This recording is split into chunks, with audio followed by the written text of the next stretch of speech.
Hi, my name's Dave and you're listening to episode 64 of On the Bench, the Scale Model podcast by scale modelers for scale modelers, all about scale models. This episode is being brought to you by the generous support of our Patreons. I'd like to take this moment to thank and acknowledge all of our Patreon supporters, and I salute you one and all. If you would like to help to support the show, you can do so by going to www.patreon.com/onthebench and pledge any amount from $1 upwards. Your ongoing support helps with the production costs and are greatly appreciated. The Scale Modelers Supply Lacquer Paints are a new and exciting range of paints specifically designed for the scale modeler. SMS paints have been formulated for airbrush use on a variety of scale model mediums, such as plastics, resins, and even metal. Being designed for airbrush use, all the guesswork with thinning ratios has been completely eliminated. All you need to do is give the sturdy glass bottle a good shake and then simply pour and spray. And of course, being an acrylic lacquer, they are tough. Much tougher than water-based paints and are very fast drying, giving you more time at the bench. SMS paints have a massive range of colours to choose from that will suit any scale model, including Gunpla, car, science fiction, aircraft, military, and even trains. And did we mention they also do a variety of weathering products, brushes, tools and accessories? Go and check out the full range and find your local stockist by typing in scalemodeler.com.au or simply punch in SMS paints to your search engine. And hey, great news if you're in the US and Canada, SMS paints are now available through usagundamstore.com. So give SMS paints a try. I know you'll be happy with the result.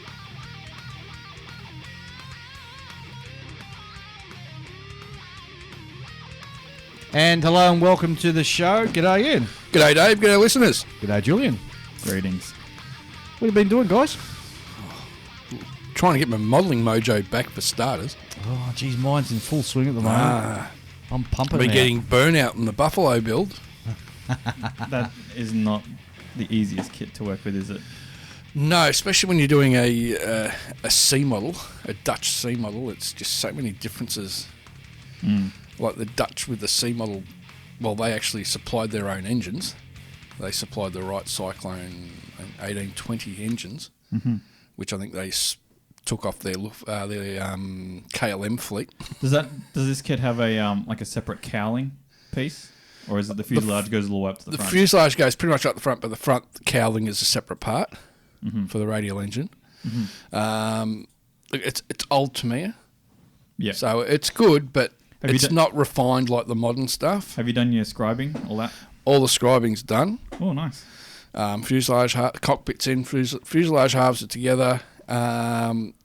Pretty much 3/4 of the way through doing because I got a quick boost engine for it, which quick boost made a big blunder on their motor.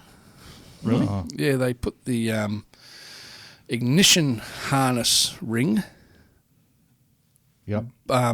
behind where your push rods go. What? Yeah. That's weird. Yeah. So I've had to grind that off. Make your own. Well, I had to make my own push rods because you don't get push rods in these motors. So I had to make my own push rods and make my own ignition harness ring, which was a fun job, making that out of a bit of wire and then polishing it up and pocketing it in place. And sort of do the spark plug leads. What wire do you use? I'm using fuse wire for that, 2 amp fuse wire, because they're silver.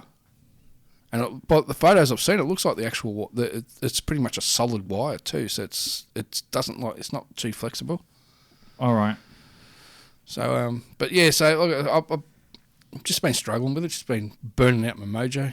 So last weekend I popped into the hobby shop and bought myself a classic Polar Lights Godzilla kit. Woohoo! Stands 15 inches tall. That's huge, That's man. a big Godzilla model. Yeah. So I slapped him together on Sunday. Wouldn't be too many parts to it, would there? It was about 20. Without the spikes on the back, Yeah. his back plates, there's probably about 16 pieces. But then you got probably about another same amount for the back plates. Yeah, but do the painting for it, though. Oh. Yeah. Well, I'm going to I've ordered another one. Yep. My plan is I'm going to do one colour and one black and white. Very nice. So I'm hoping to do one from the original Godzilla movie, where it was in black and white. Yep. Do similar to that. And what's the kit itself like? Is it pretty reasonable? Oh, it's old. It's Polar Lights. Yeah, It's a yeah. very old kit. Yeah. So yeah, it needs a lot of TLC. Yep. Bit of putty work, a bit of actually rescribing, but just putting the details back in that you lose. So you decided to try and cure your lack of modelling mojo by buying an old difficult kit. Well, it went together in a day. It went together in a day, and it's just a matter of just putting some putty on it and cleaning up some edges and putting some of the detail back in, and then it's going to be a fun painting experience. No, yeah. Yeah. That's what I got it for the fun painting experience. Some dry brushing and all that sort of Dry stuff. brushing, washes, the whole lot. Mm-hmm. With the colour one, I'm going to highlight the back plates with white and bright light blue. I've got to say that So it looks like he's about to do his atomic blast. the black and white one would be harder to do than the colour one, I reckon. Yes. Yeah, for sure. Yeah. So I'll do the colour one first, and then I'll tackle the black and white one. Yep. You know what you do? Do your colour one first, then take a photo on your phone, And then change it to black turn and white. Black and white, and there's your You know exactly what my plan is. Oh, But yeah, that's what I've been doing. Cool. Julian. Yeah, I finished the P47 Yeah. Yay! and I finished the Lancia. Wow. Well, I had to. It was the Interclub event was on the weekend. Oh, that's right. It was Interclub. Yeah, so I had to get it done for that. Yep. Yeah. So as far as the Lancia goes, it's complete. It's got mud flaps on it. It's got all the things. The only thing it's missing really is the that blue strip that goes across the top of the windscreen. Nothing I can do about that. Oh, the anti-glare. Yeah, strip. it's got like it was a decal and it's got like what's it called? Like Lancia something or other written on Lancia Racing, I think it has written on it in white. So I can't do anything about it. I mean, if I painted the blue strip in, it would kind of look obvious that there's supposed to be writing on it that isn't there. Letraset. What?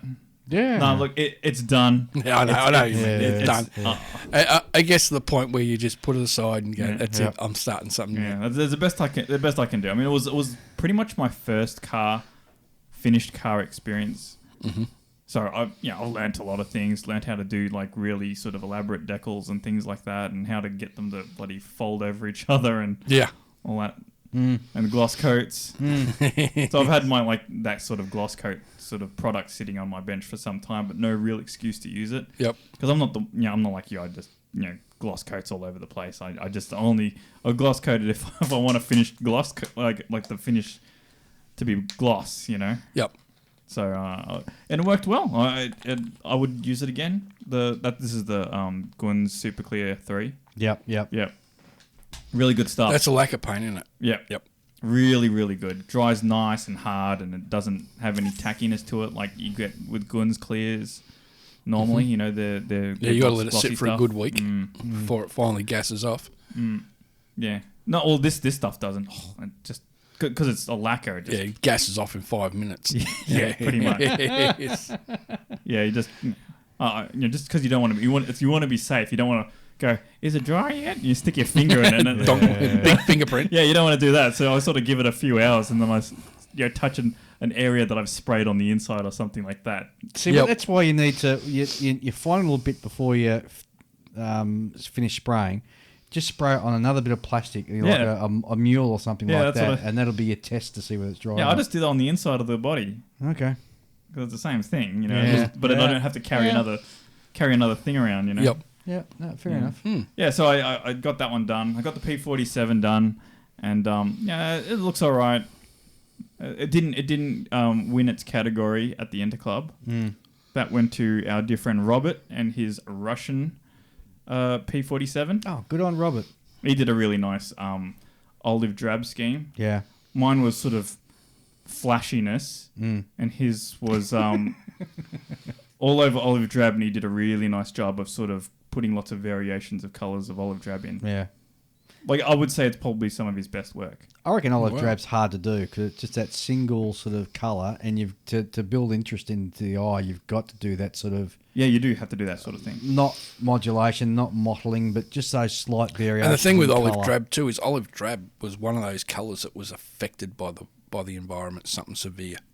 Yeah, it wasn't Like I protected. learned with doing this buffalo because the colours that the Dutch had on their buffaloes was olive drab 41 and US dark green 42. And they said that after a few months, the olive drab had turned either into a grey or like a khaki colour, just from the bleaching of the Pacific area.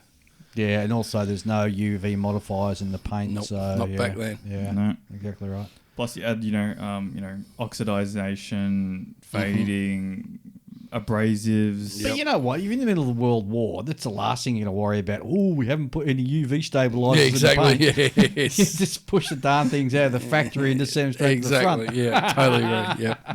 Yep. Yeah. But on the other hand, like the advantages of like having an all over olive drab scheme is that you can do those sort of variations, Yeah. and it does show up. When you do it on a flashy scheme like I did, where you've got like a dark color and a light color, these play with your eyes, and your eyes don't narrow down to the subtleties. Yeah. But that's what I went for. I went for the flashy scheme. It's got nose art on both sides.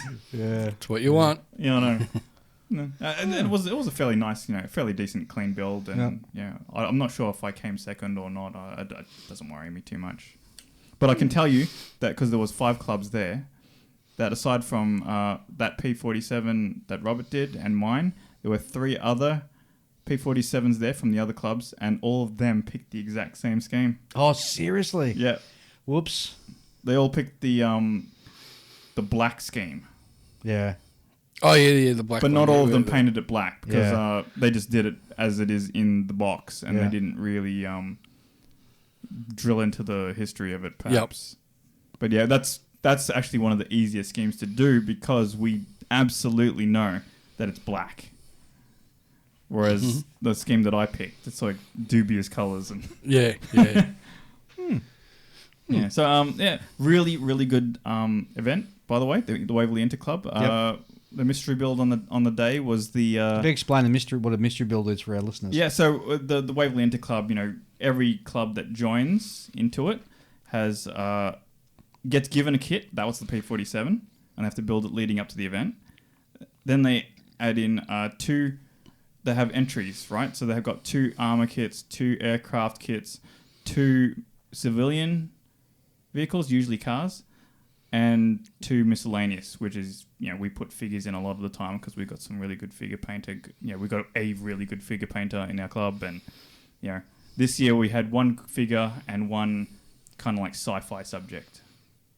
And then at around 11 o'clock, there's the mystery build, which is you got like 4 hours to build it on the spot. Yep. You and your club members. And so this year it was a Tamiya Panzer II, very old kit with a couple of figures that comes all in the one box, and it's a really old kit, and it's got like the tracks that you got to put to glue with the hot screwdriver type thing. Yeah. See, that's why I hate vinyl tracks. Well, to be honest, that part, Yeah. no problem at all, because the lighter that I have in my sort of array of tools is one of those jet type lighters. Oh, yeah, butane type. Yeah. That thing heats up a piece of metal like no one's business. Yeah, they're handy, those things, aren't they? Really good for annealing photo etch. Yeah, which yeah. is one of the reasons I have it. Not good for making stretch sprue. No. It doesn't bounce. no. Yeah, or wood. Yeah. So yeah, the tracks went together just fine. Then we had our figure guys like Peter and Chris. They did the figures. They didn't do all of the figures because there was just there was a bit too many. And we rattle canned the tank. Yep. That came up quite well. there's nothing wrong with using rattle cans No. if your tank's all just one color. I agree 100%. It works just fine. I mean, you won't get any cool like shading effects or anything like that in it. But if you're just beginning and you don't want to buy an airbrush, then you'll get a good finish. Yeah, I agree. Agree 100%. Yep. So that's what happened, and we got second overall in the club, and this year, because it was in a different venue, it was in a slightly bigger venue, slightly bigger room, I should say. They had all these tables out for you to put, like, just because generally every club will bring spares in case someone in their club doesn't turn up, and me. Yeah, that was supposed to bring a tank or something like that. And, that's, stuff like that happens, cars break down or whatever. So everyone brings spares, and all the spares went onto these extra tables and were there for people to look at. And we had, like, people come from the public coming in through and looking at our models, and we were explaining it to them, like, what's involved. And while we frantically try to get these models done in, like, 4 hours. Very, very cool. Because I was going to go when I was going to bring the Shikaku, but I've had a major disaster with the Shikaku. Oh, what? The deck decided to bubble. Yeah, I should have listened to Robert. Robert said, that deck might lift. And I was, no, it sticks well, it's stuck well. Yeah, well, I took it out of the box. First time it got taken out of the box since Model Expo, and there's big bubbles all through the deck. So you didn't use any aftermarket glue to seal it down? No, I used the glue that came. Right. Which I've learned a lesson. So what are you going to do now? How are you going to fix that? Got to strip the whole deck, start again. Oh, you're kidding me. Can't you just burst it with a pin and... No? No. When I did my wooden deck on my carrier... Oh, here we go. Here's the ship expert coming up now. Go on. Well, it was... Well, I go on, listen. Anyway, it's somewhat strong adhesive, like it's quite tacky, but you can peel it off. I had to peel mine off, and I did it. Yeah. And I just put it down in the right place, because I put it in the wrong place. I can't remember the reason, but I put it in, and then I took it off, and the then I put wooden it back deck on again. Yeah, the wooden deck for the Shikaku came in about 6 pieces. So are they all the individual pieces lifting? Yep. Well, maybe give what Julian said a crack and see if you can lift it. That's what I mean. I've got to take everything off it. Yeah. All the aircraft, all the figures, all the arrestor wires. Oh, you glued it all down. Oh. Everything's on there. Yeah. So it's all going to be removed, taken off. Can you just do it all in one go? What? No, you couldn't. Well, like you keep all the figures and the planes on it, and then just try and get something underneath it and just lift it off. No, that's just asking for trouble because there's a lot of photo etch arrestor wires and that on it, and they'll just bend. Maybe not the arrestor wires. Yeah. Oh man, but that's bad these things news. happen. Yeah. So it's back in its box. Yep. One day I'll get around to doing it. Oh dear. Wasn't happy, I can imagine. but I learned a lesson. Well, I've been powering along. I've been building and having an awesome time. So Yeah, you've been really pumping them out, haven't what are you? you laughing for? Yeah, well, like an assembly line now. I am. Well, I'm so motivated. I get home and I'll put in 2 hours after I get home from work and just sit down and go bang, bang, do a little bit here and a little bit there. And so the Sheridan's built. I've finally got hold of the guy who is doing the NASA decals for the NASA M113. So he got in contact with me and he's going to print me off a copy. And I just can't think of the listener's name who put me onto him. And I'm sorry. I think, was it Adam? Oh, I can't remember. But anyway, he's finally got onto me, which is great. So that's another project that we'll see hopefully finished the next couple of months. And my Warhammer tank that I'm building, I'm loving that. The Predator. So much so, I've gone and bought myself an Orc Bomber. Good move. Because I reckon it just... You know what I'm finding with Warhammer, and with any science fiction subject, I guess, is that I feel really free to be able to go and do my interpretation without having to confine myself to a particular era. Also, because they're quite seasoned sort of makers of sci-fi, fantasy-ish subjects. Yeah. And they tend to cater to the figure painting crowd. They design the shapes of their figures and things to have a lot of three-dimensionality to them. So by that I mean they respond well to dry brushing, to washes, etc. You know, they're designed for modelling. Whereas our sort of military subjects have to cater to reality. You know. And I get that there's canon when it comes to, you know, the Warhammer universe and all that, but I don't feel constricted or confined to that. Seriously, when you went to step into that, you've got your 10, was it your 18 chapters? Something like that, yeah. Original chapters. And then there's sub-chapters. And there's sub-chapters off that. So you can come up with whatever you want. You can make up your own scheme. Yeah, well, that's right, because out of the... Is it 18? I can't remember. 18. Yeah, out of that, there's 2 that are blank, right? There's one on each side that's blank. 12 and 11. Was it? No, 2 and 11, I think it was. Yeah, something like that. There's one on each side of the whole human and chaos thing that's blank, so that you can make up your own. But see, because I'm so naive in that area, I feel unleashed and unrestrained. So it's build a dinosaur model, then you can go nuts with any paint job you want. It's amazingly liberating just to go. And I tell you what, if you're stuck in, your mojo's gone, just go and do something like this because it is so liberating and freeing. It's an amazing feeling. It really is, and you almost sort of touch back to. I feel like I'm a teenager again. You know, a little 12-year-old building a kit again. It's got that awesome feeling with it. Yep. So yeah, good on you. So I've got that done. I've bought a whole heap of other kits. I dropped into a hobby store here in Melbourne called Gundam Plus. Daryl Williams. Run by Daryl. Yeah. And g'day, Daryl, and g'day to the crew down there. I walked in there. I was driving past. He's got a huge array of kits, hasn't he? It's just a tiny little shop. But you go in there, it's got everything. And I got taken out the back to show all the kits out the back and having a good look out there. And I feel sorry for because Daryl away, he wasn't there when I popped in. I think he was having a holiday or doing some shenanigans somewhere. I don't know what. And probably playing in his band. Probably. Yeah, he's a very accomplished bass guitarist. Yeah. You know, his band he was in, they actually fronted when Motorhead. That's right, yes. Yeah, when Motorhead toured out years ago, they fronted for them. So I must have flustered the poor guy in the shop because I started walking along and I grabbed this one, I grabbed that, and I'm just piling up on the desk. Anyway, I got home and I thought, this seems a bit the wrong amount. And I don't know, they'd overcharged me.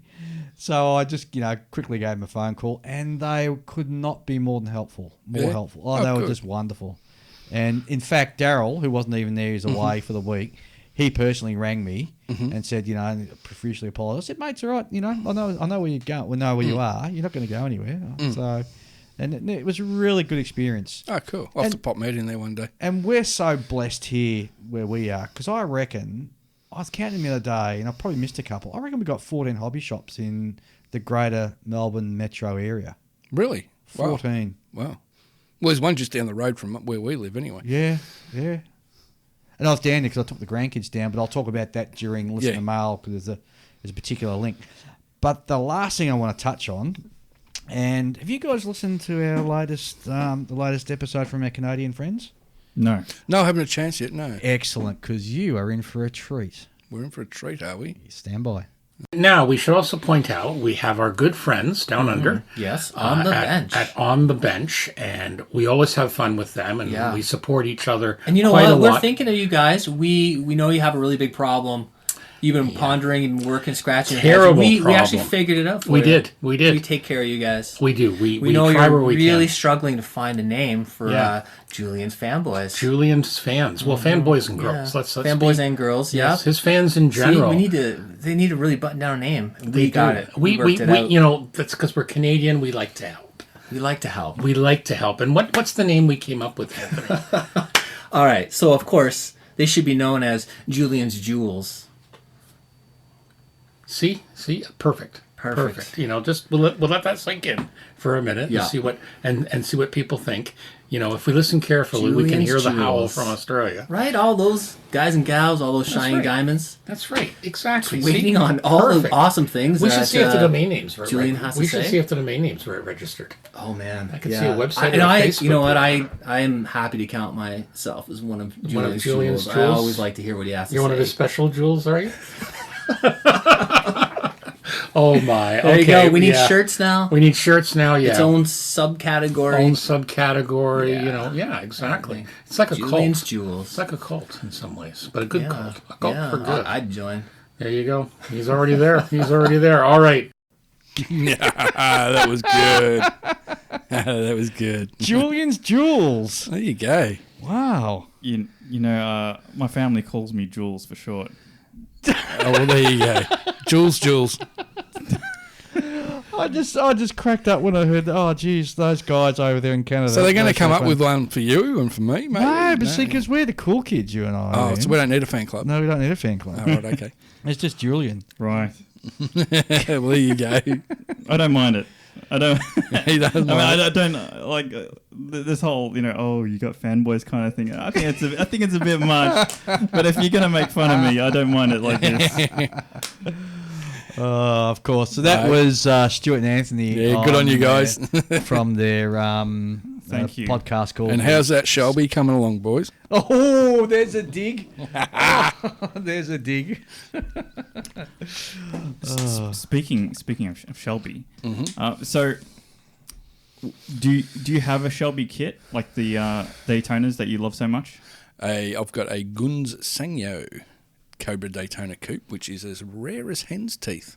Would you fork out $400 for a Model Factory Hero one? Hang on. What scale? It's in 1 to 24th. What, you got one for me? No, it exists. I know it does exist, yeah. Because it's the kind of thing where, maybe in the past you wouldn't have been able to justify that kind of expenditure. But lately you've been buying some expensive things. I know. I've got to watch my money. Actually, I've got a bone to pick with you, Julian. Oh, here we go. Really? Well, yeah, after the last episode, I went and had a look at that Model Hero. What's it called? Model Factory Hero. Man, I was there for 2 hours. I know, with isn't my it? computer screen, looking through all these kits, thinking, oh yeah. It sounds a little creepy when you say it. Ooh, yeah, like that. I was looking at the motorcycle section, and the change, get the individual links you have to put together yourself. Oh, and the models were gorgeous. Oh, yeah. And it's your fault. You wasted 2 hours of my life. I was stuck. I was mesmerised. I couldn't believe. Well, there you go. So, I love it. Yeah. I think maybe next tax time, when I get a check back from the government, I might have to think about Buying a car kit. Yeah, or a motorcycle. Or a motorcycle. Yeah. I've built a motorcycle kit for a long time. Oh, I'm trying to remember. The last one I built was Wayne Gardner's Honda. I built That's going. How many years ago was Wayne Gardner at 1980. Yeah, the 80s. 1980, yeah. 1980. 1989, sorry. He won the Phillip Island Grand Prix. Correct, yes. I was there. Yeah, I was there too. I was there. Yep. That was a great day. When Australia ruled the motorcycle Grand Prix. Yeah. Oh, well. Good old days. Let's get on to listener mail, shall we? And then we'll have a look at what's new. Alrighty. And first of all, I have got Jacob, of course. Jacob sent us an email in. G'day, Jacob. Jacob says, another tool tip for you guys. I know you love your modelling tools. I've finally found a hairy stick that I like better than Winston and Newton Series 7 brushes. All right. Check out the Raphael Series 8408 brushes. You and I both know there's no such thing as the best brush, as it depends on what works for you. Yes. But I've found these brushes have the same quality, but with a slightly longer bristles that hold and flow paint a bit better for my fine detail work. So there you go. Thanks for that. Yes, that's great. I'll look into them. Yep. People I know who are very accomplished artists, painters. Like in the Warhammer side of things. Oh right, yep. Yeah, one of those guys I know, Miniac on YouTube. Mm-hmm. Yeah, he uses those Raphael brushes. All right, yep. Yeah, I believe he's been using the same one for a long time. I think because he takes good care of his brushes, right? That's great. Yeah. Next email we got in from D, and D is saying, "Hi guys, thanks for continually bringing a first-rate podcast, which is both educational and entertaining. Just a question relating to what finish an aircraft had," and D's talking about the V bombers and the RAF, nuclear strike force during the 60s and 70s. He wants to know, for the anti-flash white, was it a high gloss or not. And he's interested because he would like to attempt to build the Airfix Vulcan bomber one day. Well, theoretically, I think a high gloss would probably be the best way to go because that would reflect more of the I know the camouflage ones are done in a high gloss. Yeah. But I've got in the back of my mind it was a satin finish. Plus, you want that high gloss to get you a few extra miles so you can get the hell out of there before the big bomb goes. I tell you what, D, a bit of caution on the Airfix Vulcan bomber. It's an old kit and it's got raised panel lines. So, scribe. Yeah, I know, but something that big would be fun to scribe too. Especially those wings, those big wings. That'd be great fun to rescribe that. It'd be a lot of fun to do it. So therapeutic. You think so? Yeah. I'll take your word for it. Next up, we got Brandon Rush, who hails from New Hampshire. Hi, fellas. Greetings from New Hampshire. Greetings from Australia. I'm just getting back to the hobby after a 15-year hiatus, the typical late teens through 20 break. I discovered your podcast a few weeks back, and I've been loving going through every episode. Only about halfway through at the moment, which is good because you've still got another 30 episodes to go. Yeah, that's right. Many hours. It's been great seeing how the hobby has changed since I stopped, especially with the wide availability of how-to videos online. I'm really looking forward to upping my game. To get to my question, I've started showing my old kits to my kids, and I have a budding modeler in my hands. It's been so long since I've thought about beginner kids. I have no clue what to do to start with. Do you have any suggestions for a 6-year-old's first kit, ideally World War II tank or plane or space-themed ? Hobby Boss, 172 scale aircraft. There's probably about 6 pieces, and they're really nice little kits. Yep, I would agree with those that. Those little 72 scale Hobby Boss kits are, for kids, best thing out, I reckon. Not too many pieces. Yeah. Yeah, they're really sort of a modern take on... Yeah, because usually it's one-piece fuselage, one-piece wing. Mm. Yeah. So no worries about alignment issues or anything like that. And I've done a few for the younger kids and got them all ready they can put them together, like paint them, and they can knock them out in an hour. And for a young kid at 6, you don't want a project that's going to drag on for days. You want them to be able to go... They don't have the attention span. Exactly. If they can knock it out in an hour, they're wrapped and they're hooked. Or if they can knock it out and paint it, get into the painting. I think the painting is what they find most interesting. Yes. Well, I had both my grandkids over this weekend and took them down to the local hobby store. And the granddaughter, because she's 5 and my grandson's 5 going on 6.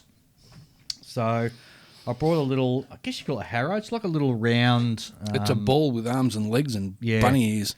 So... Well, the bunny ears are the holes where... the doors for where his arms come out of. Yeah. Oh, okay. So it's a little Bandai kit, which they're not really interested in sort of snapping it together and doing it themselves. So I've sort of got to do all that work.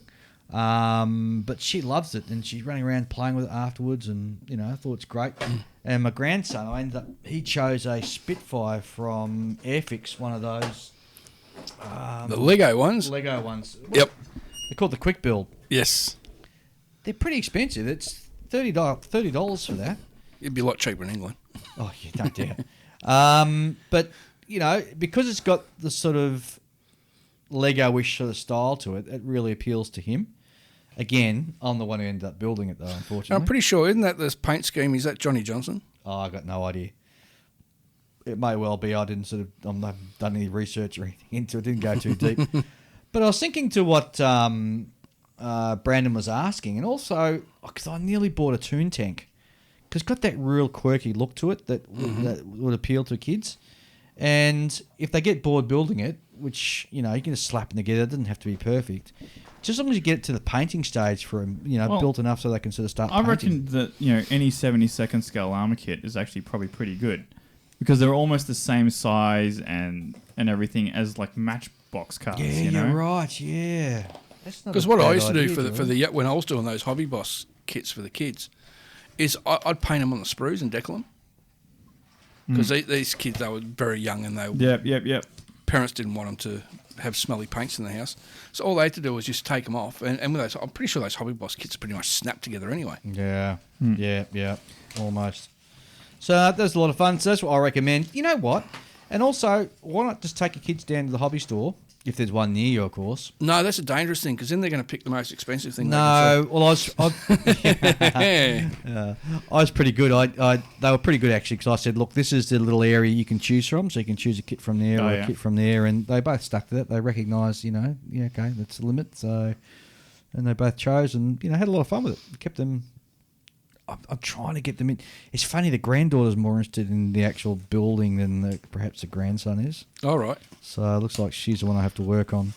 Although having said that, I've got another couple of grandsons coming through the pipeline and granddaughters. Coming through the pipeline. That's a good way of putting it, Dave. Coming off the conveyor belt. They're currently in nappies, so they're a bit sort of too young to sort of start getting into it. So basically they've come out of the pipeline already. Yeah. There you go. All right. That's it for listener mail. Of course, if you want to write to us, we love hearing from you. If you've got a question, you just want to say g'day, you can send us an email to onthebench64@gmail.com. And if you don't want it read out over the air, that's fine. We'll hold back. But love to hear from you. If you got any ideas, any criticism, we'll take everything on the chin. Yeah. And just love hearing from you guys. So we do. Keep up the mail. All right, how about we move into what's new in the modelling world? All right, sounds like a plan. Terrific. And let's launch straight in, shall we? Actually, before we do. Yeah. Before we do. Recently, a couple of days ago, I was scouting on YouTube and came across a movie on YouTube, which for modelers I thought was an absolutely great movie. Now, the movie... You can just get it on YouTube, so go on YouTube and type in... I'll just grab my glasses so I can read my own handwriting first. It's so bad getting old. My Honour Was Loyalty. Oh. Now, it's a movie done by... I think the guy's Spanish. His name was Alessandro Pepe. And it's basically about a young German fellow who's with the first SS Liebesstadt. Liebesstadt. Yeah, that's the one. Yeah. And all about his... times through Russia, Ukraine, France, Germany. And for a model, it's great because they've got T-34s, Russian light tanks, they've got Martyrs, Panthers, Tigers, SDKFZ 250s and 251 Hanamags. They've got an SDKFZ 222, US Priests, Shermans, M20 Greyhounds. Wow. All the kit is spot on. And I was doing a bit of reading, and apparently the guy, the Alessandro, really did his homework, because all the tactics that the Germans use in this movie is correct. So all their battle tactics. So if anyone's interested in that sort of stuff and wants to get some ideas, watch this film. It goes into 2 hours, but well worth your time. But it's in German, so you got to read the subtitles. No, okay. Unless you speak German, then you don't have to. Yeah, then you don't have to worry about it. But no, I watched it and I thought, yeah, it's really good. It's not like big budget Hollywood, but I thought it was a great film. Excellent recommendation. Cool. I might have to have a look at that when I go to 2 hours. All right. First of all, in new information in the modelling world, we have got some information from Horizon Models, and Horizon Models are doing their annual competition. Yes. It's the Horizon Models 4th anniversary already. And to celebrate, they've announced their annual competition, which is the biggest to date. This year, they're giving away 3 amazing prize packs, and each pack will contain a personalised trophy and one each of their kits. Ooh. Plus, one of each unique new kit we release over the next 12 months. So they're also going to announce 3 runners-up who will each receive 1 copy of the next kit that is being released. Wow. They've also added to their package deals, and they've grouped their most popular kits with reduced pricing and free shipping worldwide. So the competition ends October 31st, 2019, and the details are on their website, which is www.horizon-models.com. And that's from our good friend Tony from Horizon Models, and he builds some fantastic, or manufactures some fantastic kits in 1/72 scale. Does he ever? Just as a way of example, there's the Convair SM 65D Atlas ICBM, there's the Mercury Atlas, the Mercury Spacecraft, the Mercury Redstone, and of course the Redstone launcher. So go and have a look at that and check it out. And if you've got a model kit from the space era, enter it in. You never know your luck, you might win. Too true. Great prize packages there. Definitely. All right. Takeom have got an announcement in 1/35th scale. They are doing a Russian AK-130 automatic gun naval version, which is a twin barrel 130 millimeter. You'd be getting one of them, wouldn't you, Dave? Yes. And it's actually sitting on its barbette as well. So that looks absolutely awesome. It's a naval turret. Yeah, it's basically that's all it is. But in 1/35th scale, it looks pretty cool, doesn't it? It'd make a really interesting sort of subject matter definitely. just to have on your model kit display. I reckon it'd be quite good. So I might have a look at that and actually go ahead and purchase one. Yeah. No information as to whether it comes with any photo etch, but I imagine it would surely. Yeah, being Takom, yeah. And Takom do some great kits, so Yes. I'd just go and buy off the strength of some of the kits that I've had in the past. There you go. I really would. Yeah, Hobby Boss. Hobby Boss, they have announced in 1/35th scale that they are doing a Leopard 1 main battle tank. The Canadian version. one. Now, I think we've already spoken about the Canadian version of this one. So I'm just... Yeah, it looks pretty good. Yeah, we had spoken about that release earlier on. Also from Hobby Boss, they're doing a Yak 28 PP Brewer E, which is a ground attack aircraft, twin engine with the engine nacelles underneath the wings. Beg your pardon, there's a long-range missile interceptor. There you go. There you go. Has some cool camouflage on it. Yeah, it's sort of that's why I originally thought it was actually a ground attack because... it's got the tan, the brown, and the Two-tone greens. Yeah, because their interceptors are normally sort of that silver or the bare metal sort of finish, or that funny Soviet sort of white. So anyway, moving on. German 12.8 centimeter flak 40 gun in 1/35th scale. Ooh, interesting. Does anyone else made one of these yet? I'm not too sure. I'm aware of. It's an interesting look. I like the carriage. I think generally like the Flak 88 takes the spotlight, Yeah. so all of the other ones sort of get ignored. But this looks like, as Ian says, the gun carriage that sits on is quite cool, actually. Yeah. 2 double bogies. Yep. And Actually, it looks like a really nice kit. Yeah, it looks like an interesting subject. Something different to get your modelling mojo. Vinyl tyres, but expect that. Yeah. Bit of photo etch. And that's all you got from Hobby Boss for That's this it for month. Hobby Boss. Italy. Yeah, let's see what Italy are saying that they're producing for October. Reboxes or whatever. First of all, in 1/35th scale, they've got their 38 centimetre RW Off Sturmmercer Tiger. Yes. Did I say that right? Yes. Maybe. Price is going to be about €33. I got an idea this is a reboxing. I don't think it's a new one. Or it might be is it? someone else's kit reboxed. Probably close to the point, yeah. I've got an AFV Club one of them Oh, kits. Well, that doesn't look good. Rubber tracks. no. But then again, it is generally. Yeah, I don't know. I suppose it's Atelier, isn't it? Well, if it is in fact Atelier, but I'm not a big fan of rubber tracks. I really aren't. I'd much rather go the extra mile and do the link and length is acceptable, Yep. but individual links just dress it the model perfectly. Yep.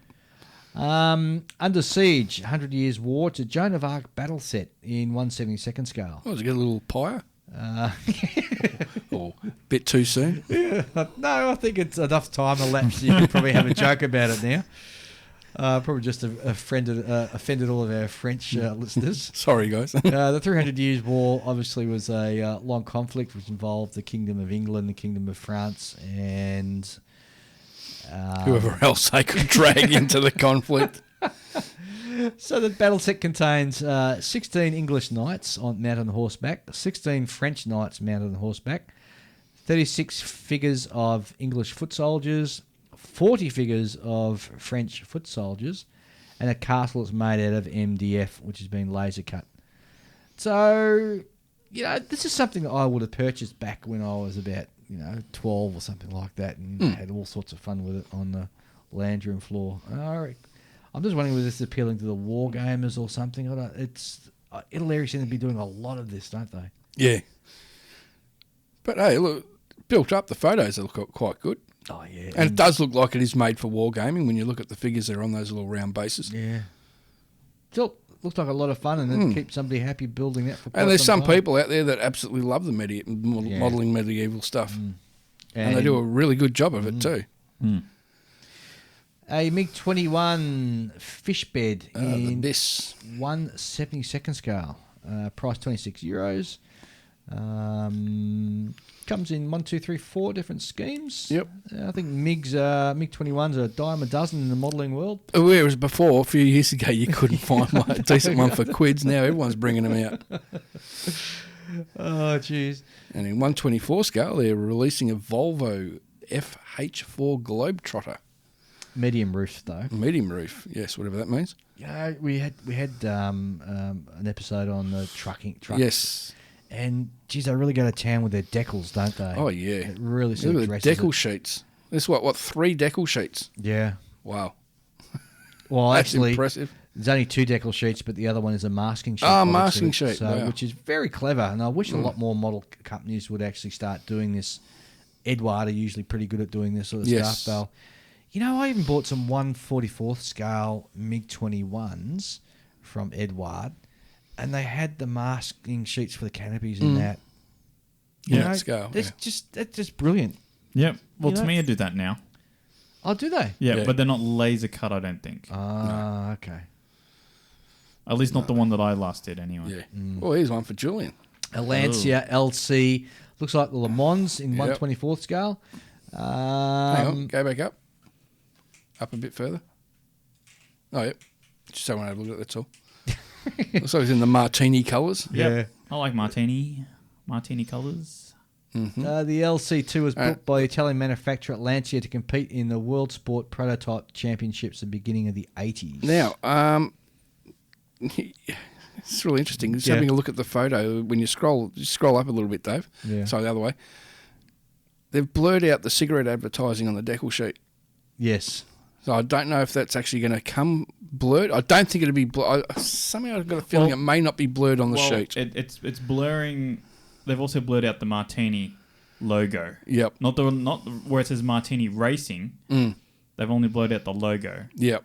So that's interesting.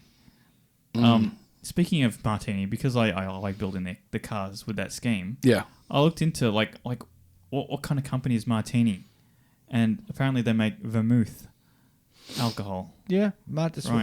Martini. I've never seen this alcohol. You've never heard of vermouth? No. Seriously? No. Is it popular?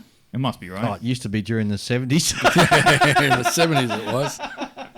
Yeah, that's what I was thinking. I mean, like, where are they getting all this money from to bankroll all these cars? From the 70s, man. I remember my corrupted youth. You'd buy a bottle of vermouth because it was the cheapest alcohol that you could buy when you're about 17. No, it wasn't. Oh, actually, you're right. It was Brandavino. yes. Oh, God, the amount of sick nights I had on Brandavino. or Bacardi was another one that was cheap. Bacardi rum. But And Stone's green ginger wine. yes. Oh my goodness. Yes. The old Brandavino used to come in those big jugs. It's like 2 litres of it. Oh, and it's the most foulest stuff. It tasted horrible. But hey, you were a young kid and you were experimenting with alcohol. Yeah, it got you drunk. Got you right wasted. Well, that's what it did. Ugh.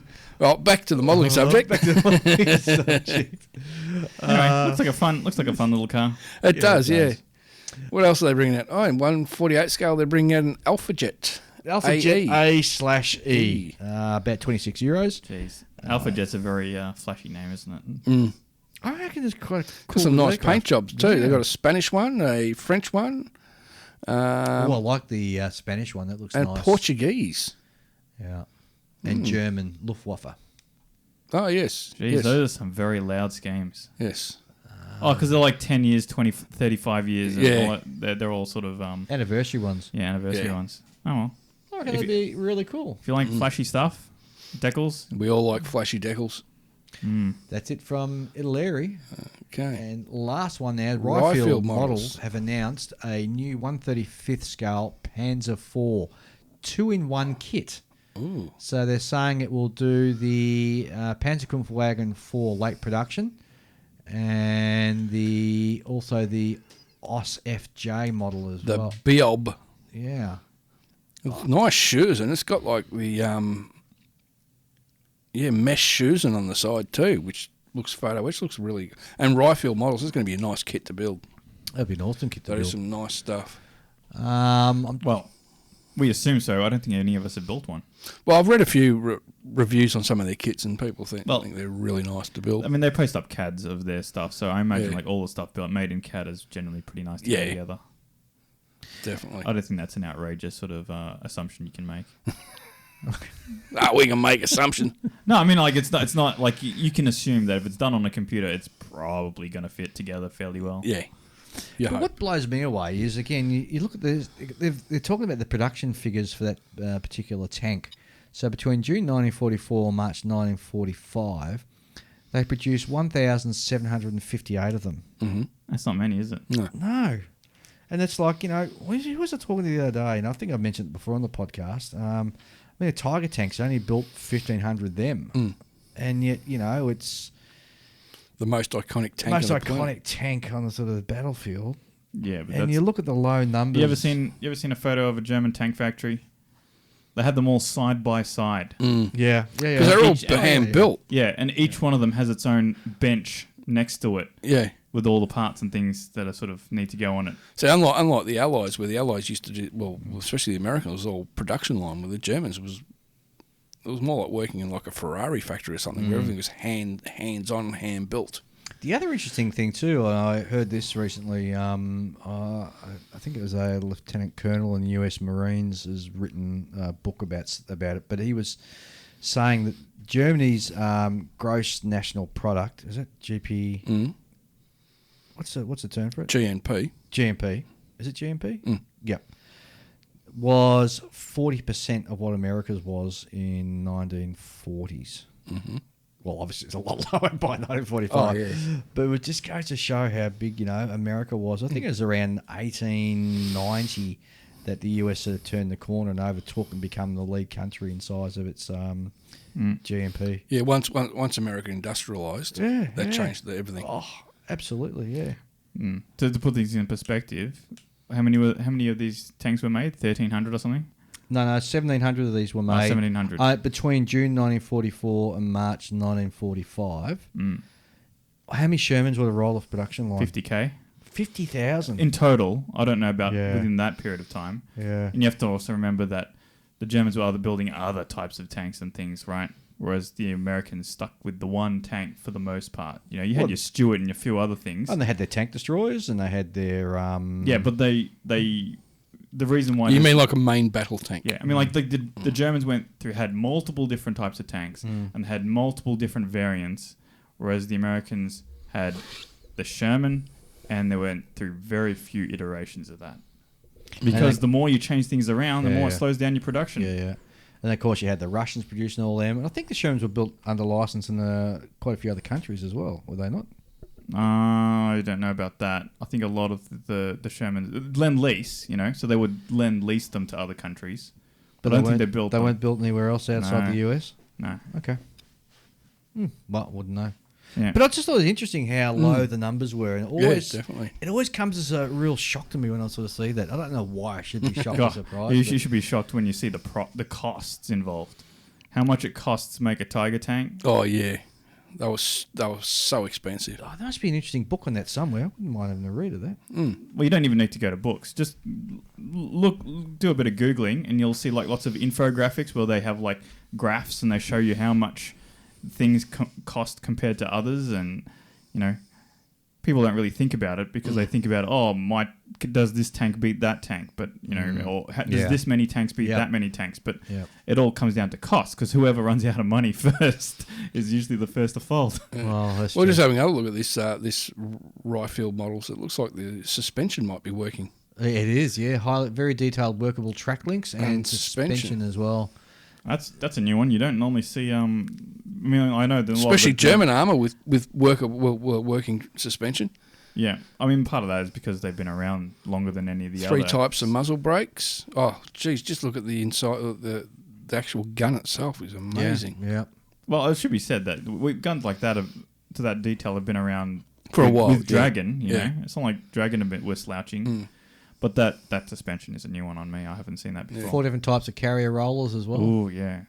2 types of idlers. Gee, this just looks like a must-have kit. Yeah. And they're also using Tamiya's trick with the polycaps with the sprockets and things. Yes. Yeah, that works really well. But no, I definitely would like to see some more of that when it comes out. All right, terrific.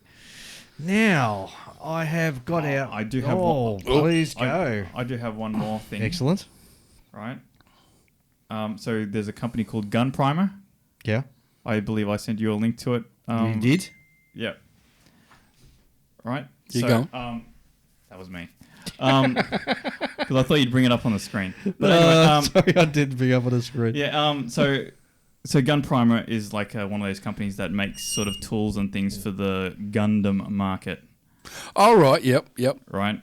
So I mean, like the Gundam market has its unique challenges in that probably a huge portion of their customer base don't paint their models. Mm-hmm. Right. So they've brought out some products for cleaning up your sprue nubs and polishing them up so that they don't look like they were there, right? Ah.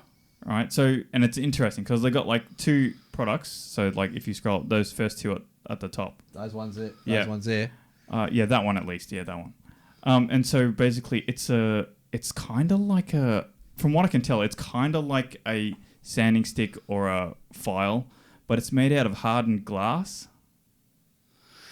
Oh, really? Yeah, it's a bit weird. They're calling it a gate remover razor. Yeah, well, the razor's like a name Brand for name, it. yeah. Sure. And yeah, they called it gate remover. Now I don't know how much of a gimmick or not this stuff is, but it's interesting to know what. I mean, I'm always interested in tools. You know, we love our tools. I like to keep an eye out. Really fancy packaging for this. It comes in like this black sort of semi-glossy box, and it's looks really fancy. Very display, isn't it? In a way, because display does all the fancy packaging. To be honest, this fancy packaging is more fancier than display. Yeah. It looks like the kind of thing that a leather wallet would come in. Yes, it's like something you'd buy in a gentleman's club. A gentleman's club. You expect to open it, and maybe there's like a set of cigars in there or something, right? Well, $25. That US price? Probably, yeah. Wow, that's expensive, man.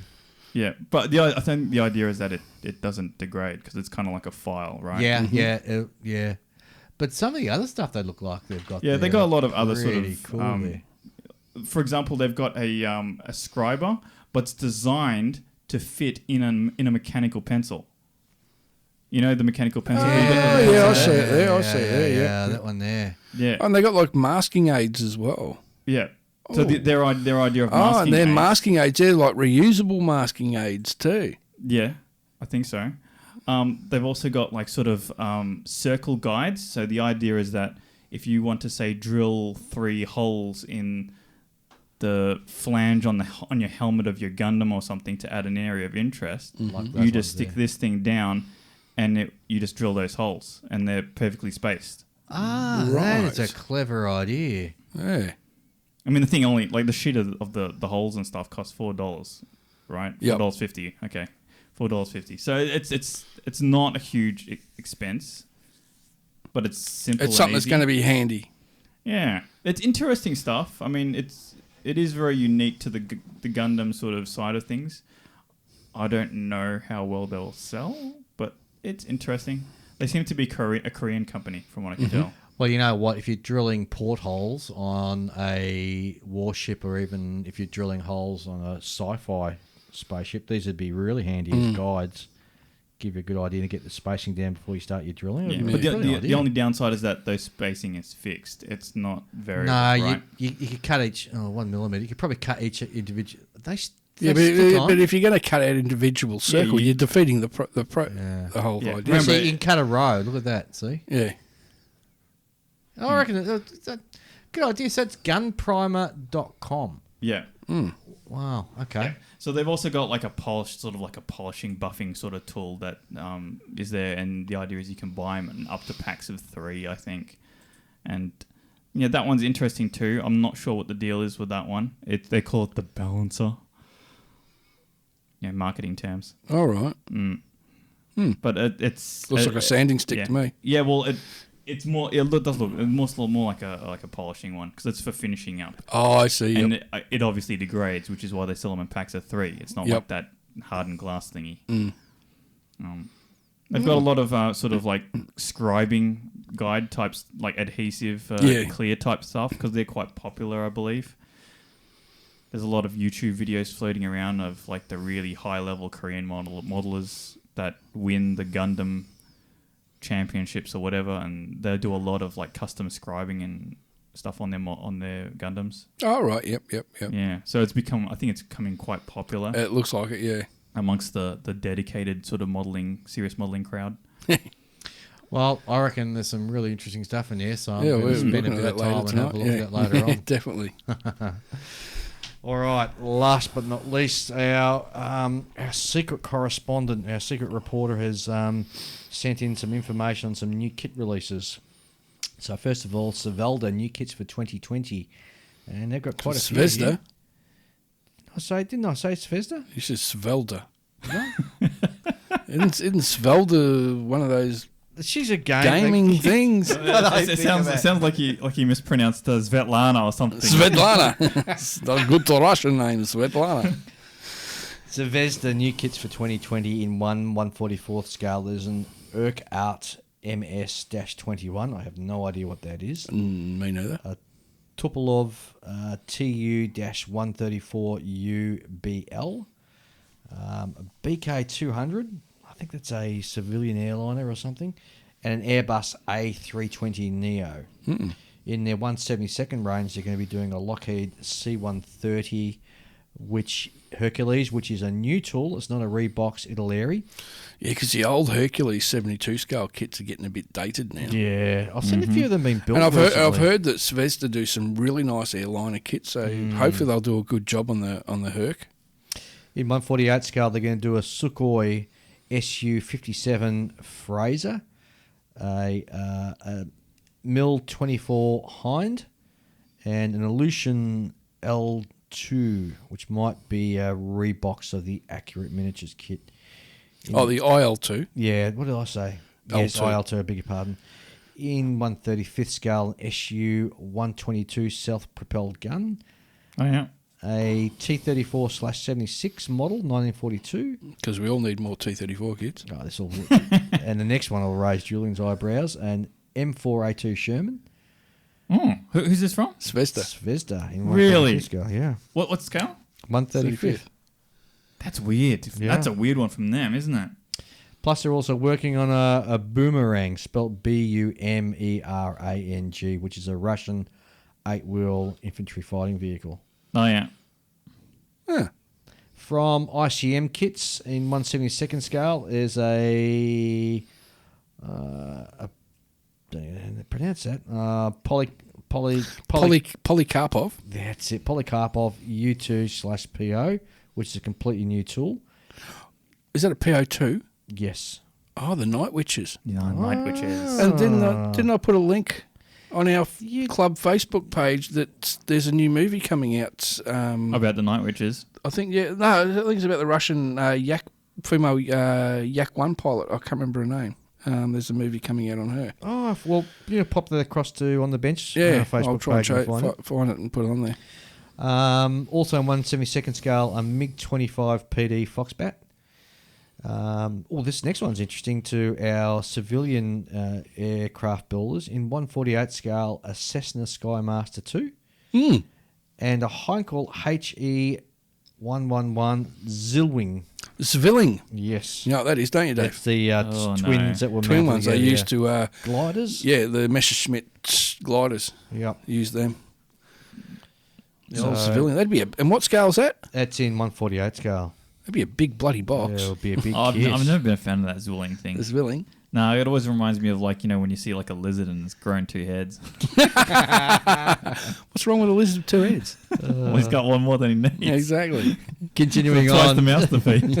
Yes. Still on ICM, they've also announced in 132nd scale a Fiat CR-42 Falcor. Oh, yep. Oh, yeah. CR42. So I'm building a 48 scale one of those. Battle of Britain too, isn't it? Yeah. I'm doing Battle of Britain scheme. Yeah. A lot of people just don't realise that the Italians flew biplanes during the Battle of Britain against the British. A Stearman/Boeing PT-17 Cadet, Ah. which would be an interesting little Yeah, kit. you get some nice paint schemes on those. Lots of yellows. And still on ICM kits in 135th scale, they're doing an SD KFZ 247, which is a German half-track. 247. Yeah. Don't know. No, I'm not too sure. Not for me on that one. Not me. But I can find out. All right. Look, Julian's having a look. He's on his phone. From Mini Art in Mini Art. 135th scale, they're doing a modern British tank crew. They're doing an Australian M3 Lee, which would be really cool. They're doing, in 135th scale, they're doing pigeons. Yes, the birds, the actual birds are doing it in 135th scale. Oh, handy. Pigeons. Very handy to have. One thing I do have a good collection of is livestock and animals in 135th scale. Because you never know when you need it. They're doing a World War I B type omnibus military, which is the same as the old 132nd Airfix old Bill bus. A Continental R975 engine with an engine stand, and an M4 Quad Maxim AA machine gun. So I did look up that SDKFZ 247. Yeah. It's not a half track. It's actually just a 4-wheeled armoured vehicle. And it looks okay. pretty cool too. Oh. Yeah, it looks very allied, It actually. looks very modern too. Yeah. Strange. Interesting news continuing on. So from Hong Kong models, or HK models, so after the announcement of their 48 scale B17G, they're promising in 48 scale to do the B17E/F. Yep. And You can tell by the way the sprues are set up. Oh, can you? Because the nose section is a separate part, and the top deck is also a separate part. Very clever. Also, they're going to be doing a Avro Lancaster. Don't know what model yet. And Well, there's only really the Mark 1 or the Mark 3 to do, isn't it? yeah, but then you got your subtypes like your Dam Busters, and Yeah. as well. Wait, is this in 48 or? Yeah, in 48. And they're Well, also, unless they do one with the Bristol Hercules engines, one of the rare lengths oh yeah, could do that. with the radials. I think you can forget that. Yeah, because there's not many. Well, no one even puts out a 48 scale Manchester. You know what Manchester is, don't you? Oh, no. it's Twin not- engine Lancaster. Yeah, it's another British bomber. One of the many. One of the Nothing wrong with failures. British bombers. They're also still on HK models. They're apparently also working on a 132nd scale Douglas A20. Yes, I've Boston. heard of that. Havoc. Yes. No, Well, no, A20. the A20 is not the Havoc. No. because- Is it not? No, the A20 is the Invader, and they're doing the Korean War version And this is the interesting one because it's HPH models are doing the the Havoc. A20G Havoc. Havoc. Yes. Yep. What else? We've got about 4 other ones here. So Models Fit will be releasing their Yak 9A and their Yak 9D kits in 148 scale. Mm-hmm. Special Hobby are working on a new tool Martin B10 and B12 in 172nd scale. Some interesting aircraft. It's a very interesting, but in 172nd scale, I reckon that's probably not far off. Wingsy Kits are working on a 148 scale Messerschmitt ME109E, and they're also going to be doing the E1, the E3, E4, and E7. Don't know wow. much about Wingsy Kits. Very nice kits. Very nice. Yeah. Very, very nice kits. Clear Prop models are showing CAD renderings for their 172nd scale Sukhoi Su-25 Frogfoot. Ooh, that's going to be cool. Yeah, nice little So aircraft. ClearProp is the Yeah. company that makes the really Claude. with the ridiculous part count. Yeah. And In last, 72 scale. Yeah. but not least, our spy tells us that the recent All Japan Model Hobby Show trumpeter was showing a test shot of the 1350 British Caro Class AA cruiser, anti-aircraft cruiser. Is that a modern ship or? No, World War II. Ooh. Cairo class. AA. Oh, the Cairo. Yes. Sorry, Cairo. So that'd be interesting. For those of you who love building your World War II stuff. Yeah. Well, my news. After that Italian thing that you've built, the little boat that you've got. The Corvette. The Corvette. Corvette or whatever. Yeah. I could be convinced to build an Italian boat. I like the red and white stripes. Yeah, very cool. Yeah, very cool. Very cool. So on the new kit front, Wingnut Wings is releasing. I think it's. Look, I might be wrong with the actual brand of the aircraft, but I think it was a Halberstadt, but it's a Star Strutter, which is really weird. Now they got the biplanes. They got the struts in between the top, upper, and lower. Yes. Well, the struts on this one are shaped set up like a star shape. Oh, seriously? Yeah. So they cross over each other, and then there's one that goes up through the centre, and it looks amazing. Also, Wingnut Wings is, because you can't get the albatrosses anymore; they're sold out. They're re-releasing the albatrosses. Oh no! In brown boxes. Oh no! But what I've seen is these are coming with the added decal sets you used to be able you can buy for the albatrosses through Wingnuts. Yeah. So, because I remember I bought an extra set so I could do Kurt Monington's D5, I think it was. I can't remember if it was a D5 or D5A. I think it's just a D5.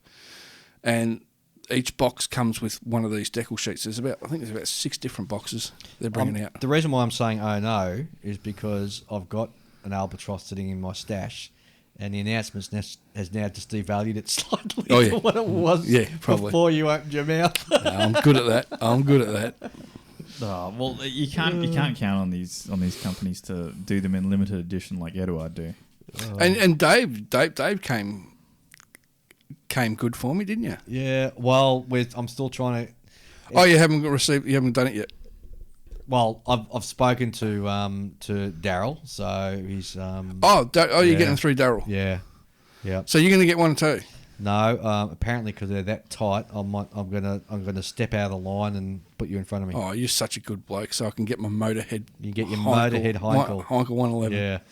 So Daryl, if you're listening from Gundam Plus, Ian loves you. Yeah, you're the best, Daryl. Yeah, well, we got to see. But he's saying it won't be until next year. Though, no, that's right. Yeah. So, but no, I'll definitely want to get one of them. Yeah. Definitely. But that's one you're just going to stick on the shelf, isn't it? Oh no, you build that's it. one that will get built. You reckon that will get built? It will need some scratch building. Okay. Because the album cover shows the Heinkel 111 with a front little clear turret under the nose and one further back, which Heinkels didn't have. Little rotating turrets underneath the aircraft, but should be able to knock them out. A bit of sprue and a bit of back for me. I'll go get a little Bolt and Paul Defiant in 1/72. No, the turrets are different. Are they really? No, the turrets look more like what was on I think it's the Heinkel 177 Grief. Oh, so those little domes, yes, little domes, yeah. A bit of vacuum forming, if you're right. Yeah, that's what I mean. Just vacuum them and just build the rings around them and chuck some guns in. Cool. Paint it black, put little Motorhead decals on it, and I'll be a happy boy. All right, I think we're all done. Shall we go and have a chat with our new foreign correspondent? Dateline. All right, we'll be back very shortly.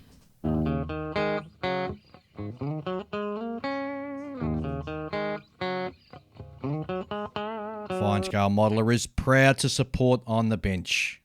Fine Scale Modeler is the world's most recognised and essential magazine, and is available in all good newsagents and newsstands, or wherever you purchase your magazines. Alternatively, go to their website, www.finescale.com, and subscribe to either the print edition or the digital edition, or why not both? Go now. Go to www.finescale.com.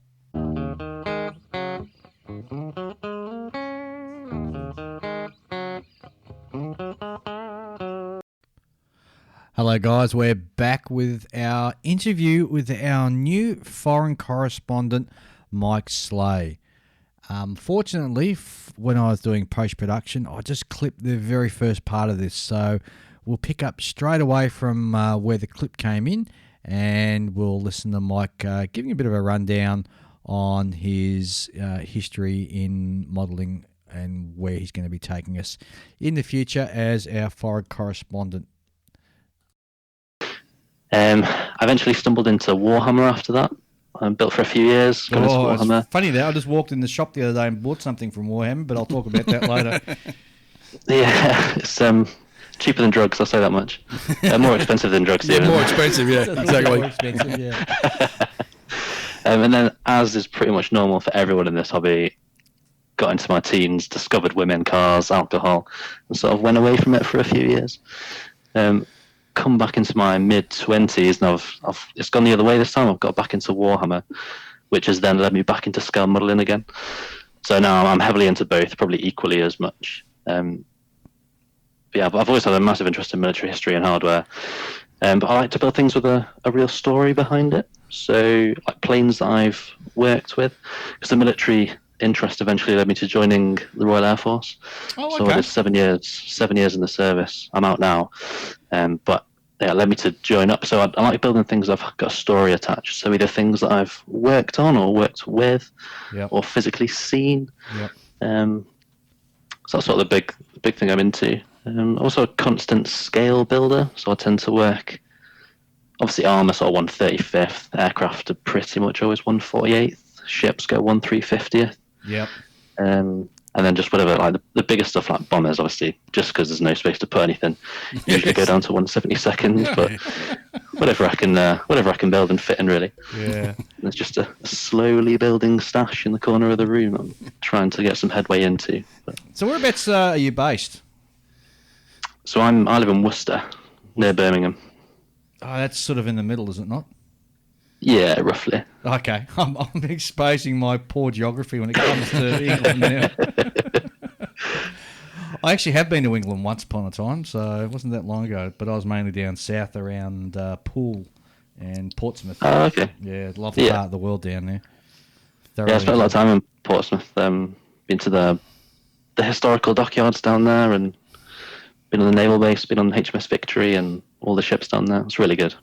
Anybody who goes to the UK and doesn't stop at Portsmouth and Bovington as their two key bucket list items need their head read. Yeah, yeah, totally agree. Totally agree. Bovington just blows your mind. It's just awesome. Yeah, absolutely. Yeah, that's one I haven't been to yet. What? I really need to. I know, it's quite far for me. Oh, jeez. You're just talking yourself out of the job as a foreign correspondent by saying that. I've been to most of the other ones. I'm pretty good. Good. So what's a model show scene like over in the UK at the moment? So it's pretty good. I've been to a couple. I went to Telford for the first time last year, and that's obviously incredible. So probably a full weekend's worth of stuff. I didn't even get to go into the competition display because I was so busy looking at all the tables and all the the SIGs and group displays and everything like that. So that's really good. One this year, I went to RAF Cosford as well. So they had a show down there. Again, all the groups from across the UK bring all their kits to sort of display and show, and it sounds similar to the Melbourne Expo. It's sort of in the grounds of the museum. Yep. So you've got they'll have kits under aircraft, and the entire museum is just filled with kits essentially. But Cosford's really good as well. It's got the V-Force bombers in there. You got a Vulcan hanging from the hangar roof, so you can look at Cold War equipment whilst under real Cold War bombers, which is really cool. Ah, well, that's interesting. I've got a listener mail that we read out earlier, and we had a question from D, who you might be able to answer this, actually. I'll try. D's interested in building a 1960s, 70s RAF nuclear strike Vulcan bomber.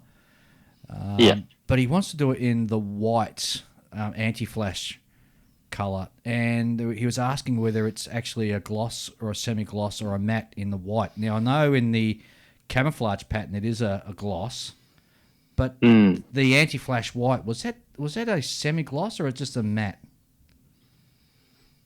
I'd say. You know what? I'm I'd not say. sure. Like you say, I've seen the camouflage, and that's definitely done to a shine, certainly in the museum. Yeah.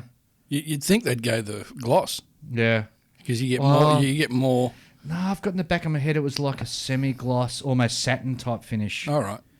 So, well, I'm going to have to do more research on that. So, Yes. Anyway, I have to do some reading, Dave. hopefully somebody else out there knows the answer and can write into us. So we'll wait and see what we get from that. Sorry, Mike, I interrupted you. No, that's fine. So Cosford's really good. I unfortunately missed the Bovington one this year because that's meant to be really good as well.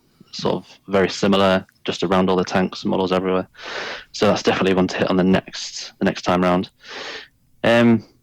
I haven't been to a lot of the little shows. It's something I'm trying to do sort of this next year. I've been actively trying to get out and go to some more places, but there are quite a few. I think just within my range, I'm an hour from Telford, which is near an hour from Cosford. There's one in Gloucester, half an hour down the road. So there's quite a few knocking around. So good thing about the UK is you're never really that far away from anything, which is good. No, that's right. No, unlike here. Or the US for that matter. Or the US, yeah. Or Canada. Yeah, don't have to hop on a plane to go anywhere. It's good. Exactly. I mean, you could sort of jump on, jump in the car ferry and zip across to the continent and go to one of those Hungarian model shows and all that without too much of a stretch. Yeah, I've seen some really good interest in the ones. I think there's seen a couple in Poland and elsewhere that look really good as well. Haven't been able to do anything like that yet, but yeah, some of those Eastern European modelers, just some of the stuff they're pushing out is just amazing. Yeah, it's absolutely phenomenal what they're capable of. Yeah, absolutely. So, the model club scene, is that still quite vibrant over there? I've done a bit of looking because I started interested when I was getting more and more into it again. So I'm not part of a club myself. I can't see anything in my local area. I think the closest for me is in Birmingham, which is the nearest city to us. Yep. And that's about half an hour away. That's from what I've seen on the FMS website. I think there's some stuff to the south as well, maybe in Gloucester. Yeah. So I think you can see from the shows there is a big club scene because everyone turns up in their clubs and special interest groups. Incredible high standard, loads of people turn out. There's nothing too close to me that I've seen so far. And the wargaming scene is absolutely huge over there as well. Yeah, that is pretty big. There's usually a Games Workshop in most towns. There's obviously less model shops these days, but most model shops have some Warhammer in at least. At a discounted price. It's obviously made over here, so it's... I mean, don't get me wrong, it's still expensive, but it's a bit less expensive than what you guys usually have to pay. Well, it's funny, as I said, I was walking past a Games Workshop the other day, and I popped my head in. It's actually just this week, and I ended up buying one of those Orc bombers. Bomber, yeah, $110 Australian. Really? I don't know what that can. It's so I think there's $2 Aussie to the pound. So please. Please. What? Please. What? Come on, what have I got? Oh, you've got, I've got the Warhound Titan. You got the Warhound Titan, yeah. You want to know what really eats money? Forge World. Yeah, you want to start playing with Titans, you're going to have to hide your wallet. Oh, it's just the price of it just, blew me away, but I wanted it, so I bought it. Big chunks of resin. Yeah, massive chunks of resin. On top of that, you've got the GW brand tax on top. Yep. It's true. You see, if Warhammer's sort of the entry-level drug for our teenagers and everything, you'd think they'd drop the price to get more of them hooked, wouldn't you? It's cheaper when you start off, right? You get like a handful of... Because they got... Starter packs. Yeah, they got starter packs and things like that now, where you get little tiny bits of paint, and a paintbrush, and it's all in one thing, and... That gets you in, and then after that, they're like, cool, we can start milking these cows. Yeah.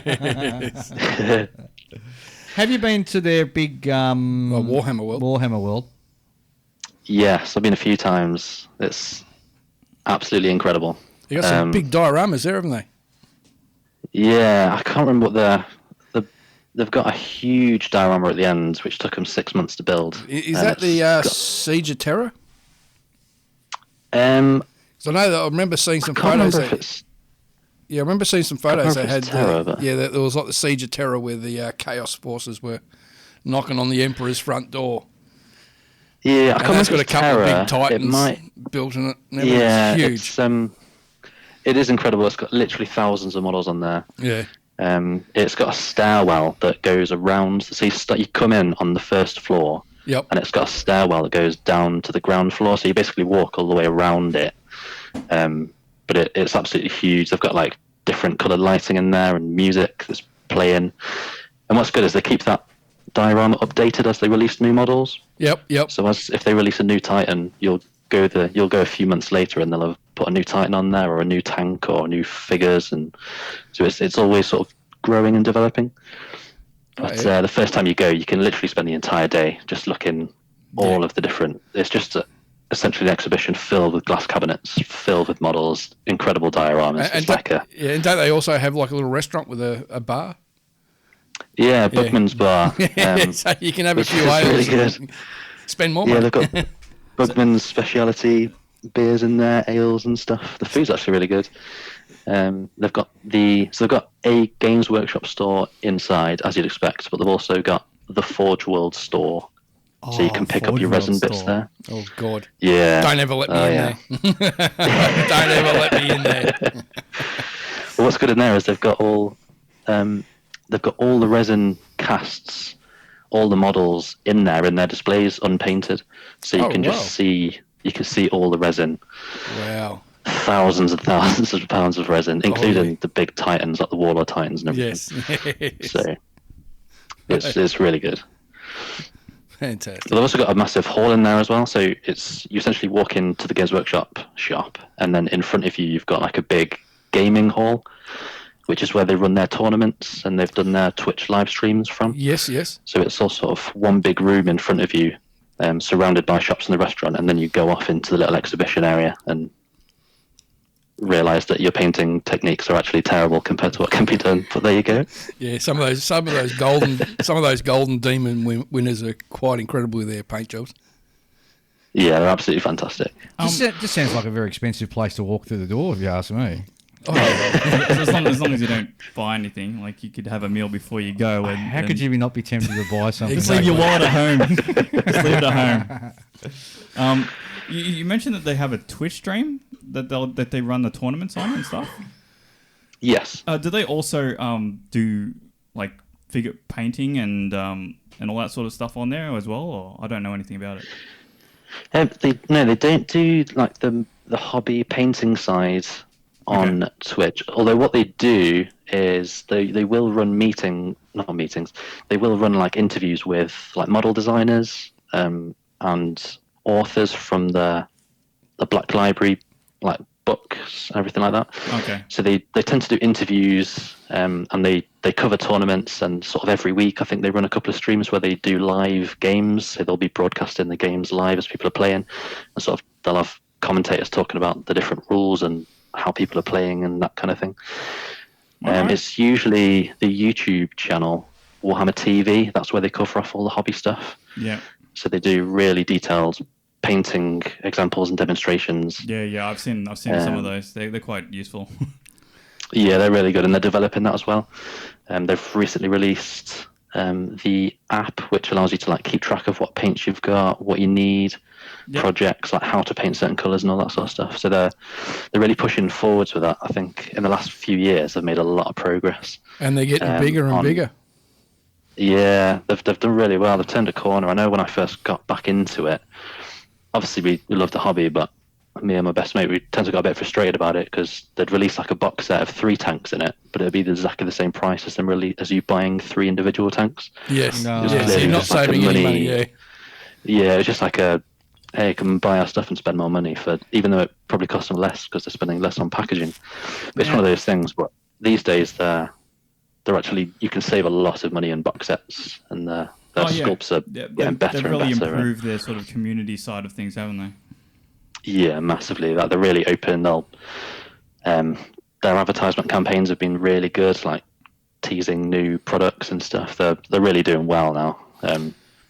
which is good. They've turned the right direction. And now with getting in bed with Marvel Comics, it's just going to get even bigger.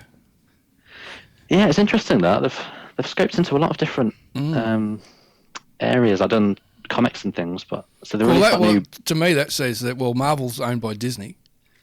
Yeah, which means now they're going to have that hopefully they'll have that financial backing of the Disney Corporation. Might see some really big things in the future. Well, Disney tend to throw out things and on license, you know? So they just sort of go, we'll sell you the rights. You can do with it whatever you want. Yeah.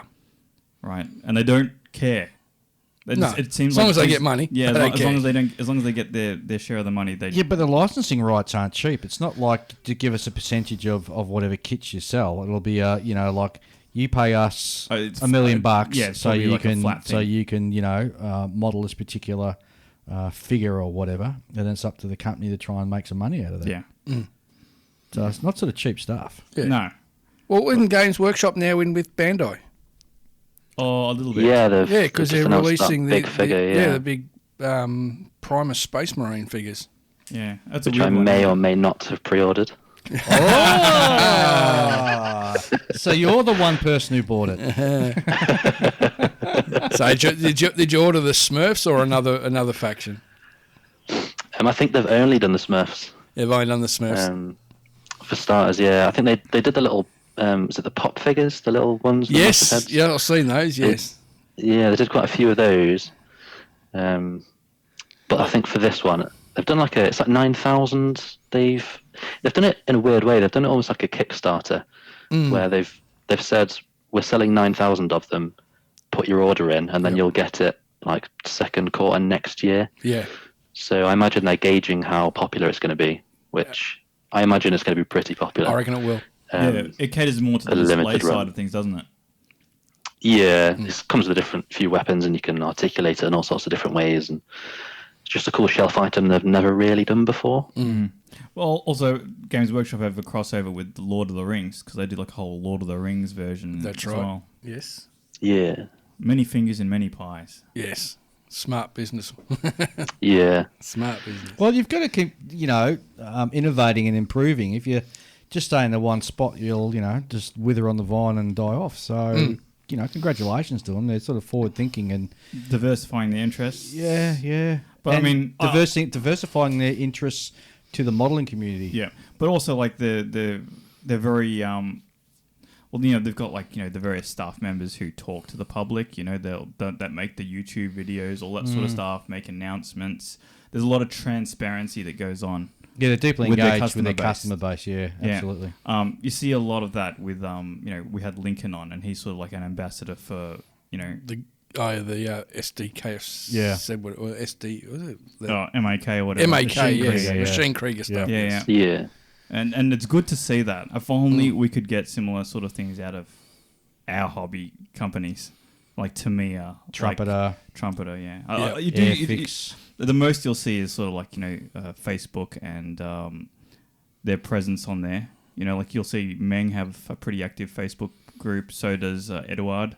They're always throwing up images of modelers who have built their stuff. Well, it's funny because we're going to get an interesting little sort of side lane here because, it's easy for us to sort of pick up the phone and get hold of Richard Alexander and Winged Up Wings, and he's more than happy to sort of come on the show and have a chat to us. And yet I send an email off to Airfix saying, hey, we're going to have a chat to you. I haven't got a reply, and that was like 3 weeks ago I sent the email off. They're probably busy. Yeah. They're probably busy, Dave. It's even thanks received it. We'll look into it. Not even that, just crickets. Maybe they just think of you as like modelling paparazzi or something. Mike, this is your first mission as a foreign correspondent. If you choose to accept it, is to sneak into the Airfix compound. Get us a good interview. Well, there must be a compound. Hey, if you do get an interview with them, you have to ask them why they aren't doing the 1/350 scale Queen Elizabeth class aircraft carrier. It's like a dog with a bone. I'm on the same page. Like a dog with a bone, Dave. Only you care. Yep. Actually, no. I think you'd find... Oh, come on. It's the most iconic ship that has been built since perhaps, and dare I say this, HMS Victory, and nothing. Okay, I've got a bit of a gripe here. Yeah. So, Ooh. there are people out there on modelling forums and Facebook and stuff, and they're like, why aren't they building this? We need this. We absolutely... They're saying the word need, right? They're not. Yeah. It's all want, really. It's a hobby, right? Yeah. So none of us need anything.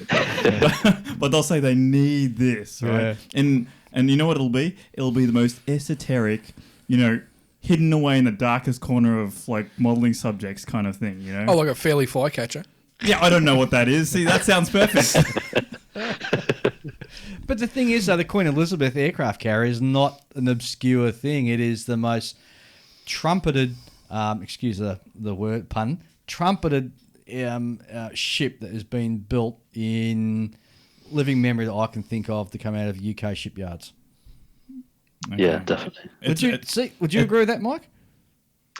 Yeah, I'd say so. It's been relentlessly in the media, all over the news and everything, just non-stop. Every time it's now deploying out for its first sea trials. Oh, it's going out to the States and all that sort of stuff. You know what'll happen? What? Airfix might make it, and they'll do it in the wrong scale.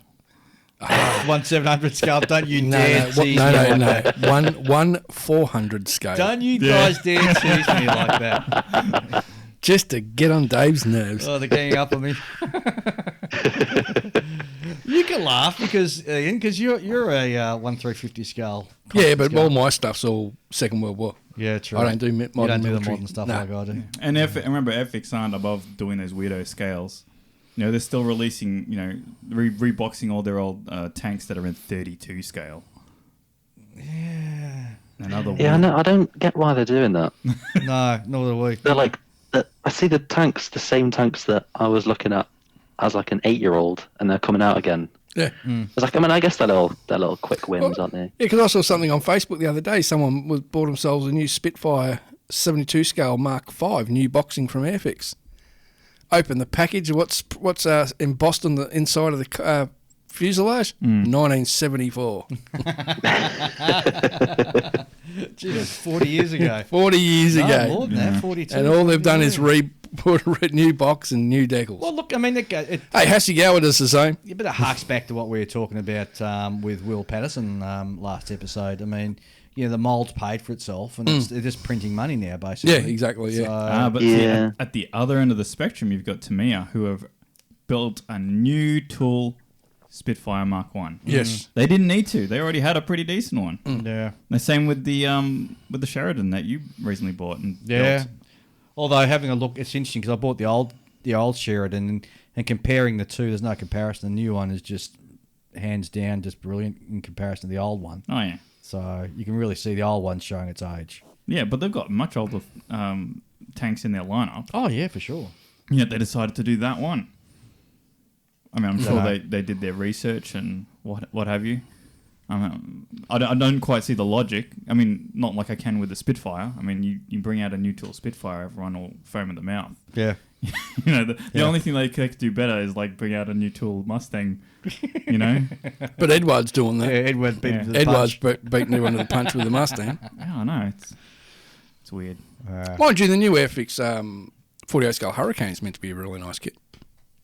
Oh, yeah. The Hawker Hurricane, yeah.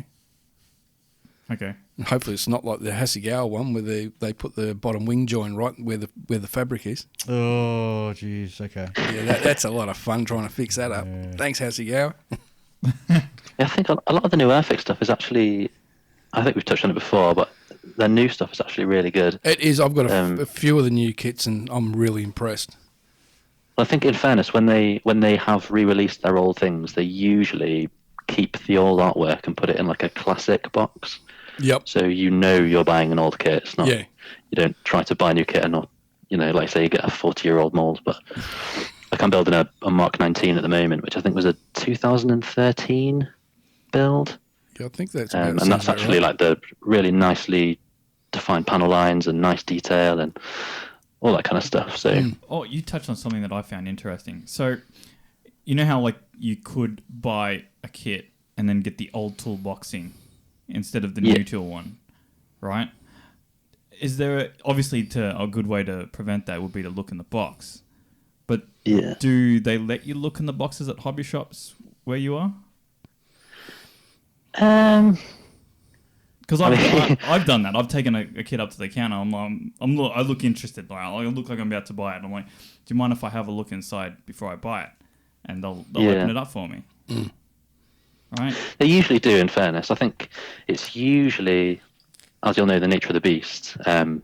Usually sort of older guys running it. They're usually quite small shops, sort of crammed floor to ceiling. So they get it. Yeah. So they get it. So like, I bought a couple of kits the other day, and I just like cracked the lid, just having a look. But it just depends whether it's sealed or not. Obviously, they might be more or less willing then. But usually, I've never had a problem. But then usually, I've known the kit I've gone in to get, so I know what I'm getting. But I've never had a problem before. So. I get into trouble when I go to a model shop, and it's sort of that, all that looks good, I'll buy that without sort of doing any research or anything into it. It's when I find I get myself into trouble. Do you ever buy based on the box art? I can be swayed by the box art. Well, do you ever buy it based on the box art and then you get home and you're like, oh, like a little letdown, Well, it must work. I think we've all fallen for that one time. It must work, otherwise they wouldn't do the box art, would they? Otherwise it'd all come in sort of brown cardboard. just white cardboard. Yes, exactly. The Tasca Sherman that I'm building at the moment, it's a white box with just a small square of like sort of, thing in the middle where it just tells you what it is and the brand. Like it's a Maya white box. Yeah, something like that. Yeah, it gives you a sort of feeling of exclusivity. Does it? Is that the feeling that it's supposed to convey? Well, it'd be like you'd look at it and go, oh, it's like a box of cigars, and just crack the seal and open it up and have a sniff.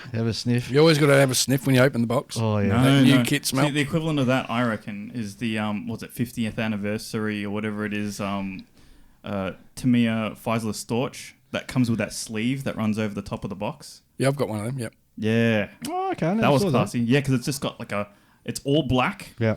Right? And it's just got one small side view of the plane. Yeah, yeah. On the box. That's it. Clever and marketing. all the writing's in gold. Yeah. Very clever marketing. Yes. Well, that sounds sleek. Yeah, it is. It's very sleek. I bought one and I stuffed it up, so I've got another one. Good to hear. That was like when I was first messing around with super glue and I didn't realise that it, the gas. Fogs windows. Yeah. And you know how much windows are on that thing? It's a Friesel Storch. It is windows. It's a greenhouse with wings. I was pretty pissed off. And slightly ashamed. But you've learnt a lesson, haven't you? Yeah, yes. So, Mike, what do you plan to bring to the show as a foreign correspondent? Give us a bit of an idea or a small peek into what's coming down in the future. Yeah, sure. So I'm hoping to cover off some more of the modelling shows, sort of let everyone know when they're coming up, where they are, some of the details on it. I'll try and get down to a few of them. Like I say, I'll try to go to Cosford and Telford every year now. I'm definitely going to Cosford this year, as long as some of the other local ones, hopefully. And then there's no promises just yet because I'm working on some more audio equipment, but I'd like to do some interviews similar to the ones that you do. Down at Melbourne when you go, so they're really interested in talking to the showrunners and everything. I might be able to collar Airfix when they're there because they usually do last year they obviously released the 124th Hellcat, which was good. I was standing a few meters away when they announced that. Oh yeah, that is very that was good. Cool to see. That is very good. Yeah, so yeah, I'd like to do some of that, cover off some of the shows. A bit of brief coverage in the sort of Warhammer announcements, GW stuff. I know it's predominantly a scale model podcast, but the hobbies obviously overline a little bit. Yeah. It's all part of it, yeah. Yeah. Also, I consume a lot of content on Instagram and YouTube, and a lot of podcasts as well. So I was sort of hoping to bring some knowledge of good channels and information for inspiration and technique learning, sort of highlight a couple of good channels along the way. So like I said, I consume a lot of content and there's so many good modelers out there, there's so much talent. It'd be good to highlight some skills and give people inspiration and some more learning. I feel like we're always learning in this hobby. Even a master craftsman always has something to learn from someone else. So. Too true. Totally agree with that one. Well, if you're going to get to one of those shows and finally collar Airfix, I'm going to have to get you one of those fedoras with the word press sort of tucked into the side down to the hat, just to get you past their guards. Oh, and one of them big old cameras along with the that blind you with the flash. I'm telling you, man, if my email didn't break through their compound walls, you're going to struggle, Mike. No, I'm sneaky. I can. That's what we like to hear. Yes. That's what we like to hear. I'll have to talk in a fancy, like, New Yorker press accent as well. Catch him off guard. Yeah. There you go. All planned out. Yeah, that'd be awesome. Well, I've got to say, Mike, we're really excited to have you on board. Yep. And we're really excited to sort of see some, views coming out from the UK and the continent. Am I being rude by calling it the continent? Well, compared to the UK, yeah, they are the I don't continent. want to offend Yeah, all like of our lovely we call listeners over in Germany. We call Europe and the all that. continent usually. Yeah. It's usually like, we're going across the continent. So. Well, that's like down here in Australia. You go to Tasmania, they say, where are you from? You go, I'm from Australia. Oh, they say to us, are you North Island? Oh, no, they get upset if you say you're from Australia. Those Taswegians. Yeah. Well, even the Kiwis refer to us as the West Island. Mm-hmm. Yeah. That's only because we're better at cricket and rugby than they are. Oh, did I just say that? I'll leave that to you, Dave. No rules of the podcast: no politics, religion, or sports. Yes. Everything else is free game. Free game, yes. Totally I can agree. get behind that. I've got no time to spare on any of those. Oh, but dude, the World Rugby's on at the moment. Yeah, it's growing right over my head. Okay. There you go. All right. We'll leave that one alone. Yeah. Mike, thanks very much for being with us. As I said, we look forward to it. As we move forward into the future, you'll get yourself set up with an email address so that local people can contact you directly. Yeah, awesome. And as I said, I get a fedora with the word press sort of tucked inside of it, and we'll Probably need a T-shirt too, I'd say. Or one of those T-shirt out to you. One of those double-breasted trench coats. The ones that they used to. Julian, I don't know where you're coming from. Oh, and also the film noir like private eye desk and with the fan and.